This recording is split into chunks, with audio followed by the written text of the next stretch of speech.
Hi guys, how's it going? I didn't publish any videos on Sunday because quite frankly my head was spinning trying to figure out what is actually happening, what is likely to happen, and finally what is definitely going to happen with regards to the impasse of both the Northern Ireland problem and the fishing problems, okay?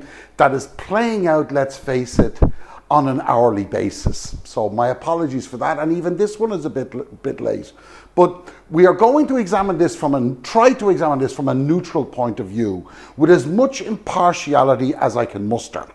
Now, to do this, we must assume that no matter the obvious and deliberate support for France by the US during the G20 summit, compared to what could be regarded basically as the snubbing received by Boris Johnson, that the UK is not yet seen by our counterparts throughout the world as a country that once stood tall among her peers, but is now little regarded, little respected, and little trusted. So let's go.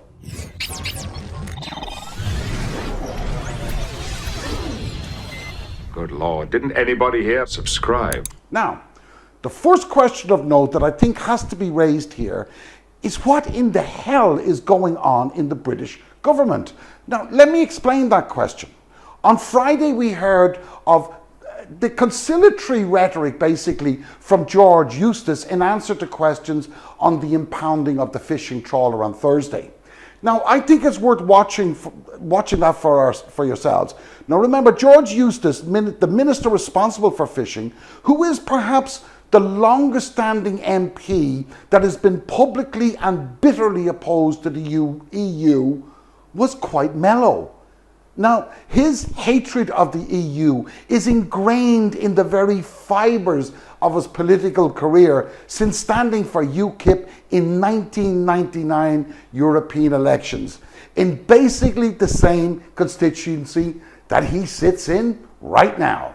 That it is important that we remain calm on this, that we try to de-escalate it. We've licensed many vessels. In the case, for instance, of Jersey, while they have 65 of their own vessels in their waters, they will have granted access to well over 100 EU vessels to be in their waters. They've not been unreasonable in this. We're not going to get into a sort of retaliatory tit for tat on this kind of thing. It's important, I think, that everybody remains calm.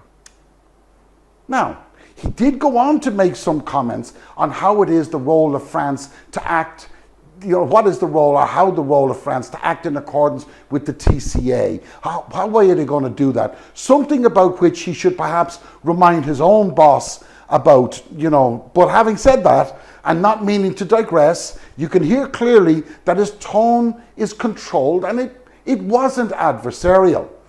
Then, of course, we had Boris speaking after the G20 when he said this in answer to a question from The Guardian. On where we are with our French friends, I want to stress that we've had good working with Emmanuel Macron and his team on COP. Really fantastic work. On fish, I've got to tell you the position is unchanged, and I'll just say this for the record. I must say I was puzzled to read a letter from the French Prime Minister explicitly asking for Britain to be punished for leaving the EU. And I just have to say to everybody, I don't believe that is compatible either with the spirit or the letter of the withdrawal agreement or the trade and cooperation agreement. That's probably all I'll say about that one. Now, though this statement is not by any means kumbaya stuff, it is certainly not adversarial.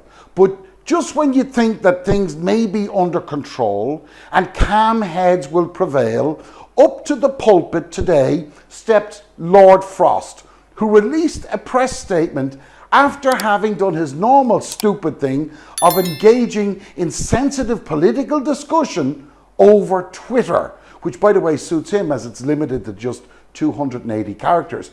And it went like this.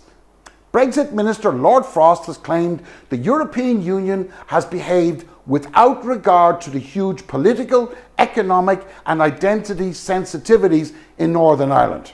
Okay?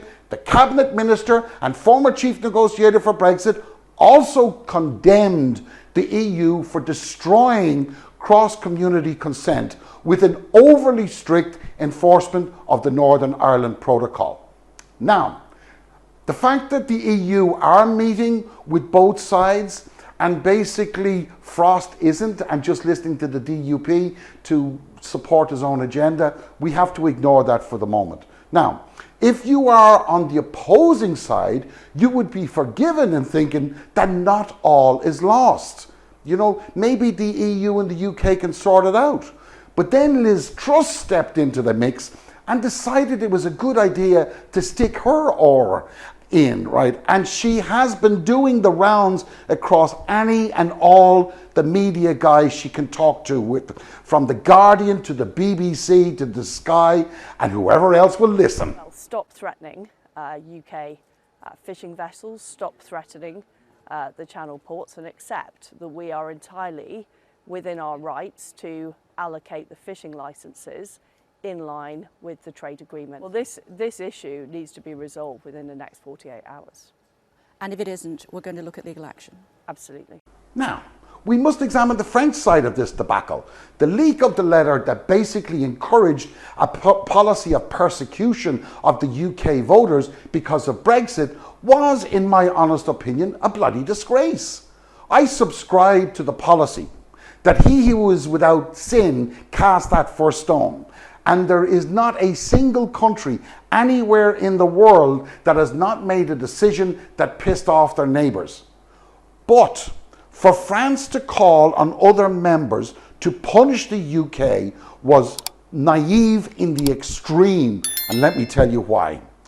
There was no way in a month of Sundays that the EU officials, who have worked extremely diligently on behalf of EU voters to protect the EU single market and the EU customs union, were going to do anything other than protect the union. The mechanisms the EU have in place to do that have been tried. They have been trusted and they have been found to be rock solid. You know, look guys, if the EU could stand up to the economic might of the US, the UK was never going to be something that they'd back down from. Okay, so in this regard, to put pen to paper and make such a comment was mind-blowingly infantile.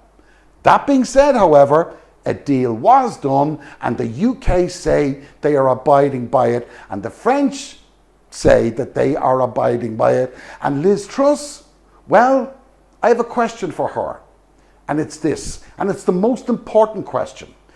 You said in your Guardian interview, Liz Truss, that if the French do not abide by the TCA legal proceedings, you know, actually, let's remind all of us of exactly what she said as Secretary for Foreign Affairs for Great Britain and Northern Ireland. The issue here has been sparked by French threats against our fishing fleet, and those threats are completely unwarranted. We allocated the fishing licenses completely in line with what is in the trade agreement with the EU, and the French need to withdraw those threats. Otherwise, we will use the dispute resolution mechanism in the EU deal to take action. Now, you heard that for yourselves. We will use the dispute resolution mechanisms in the EU in the EU deal to take action. So here's my question. Why is it you have no problem going down the dispute resolution mechanism contained within the TCA to solve issues over fish and the well-being of the Channel Islands, but all of your colleagues, especially Frost, that can get their voices heard, have said that they can no longer support an agreement with the exact dispute mechanisms that you are advocating, Liz Truss?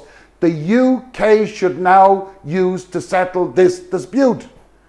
You are advocating exactly what the EU proposed and exactly what your own colleagues oppose. Guys, thanks for watching. Forgive the confusion, but you're probably as confused as I am. See you on the flip side. Take care and keep safe.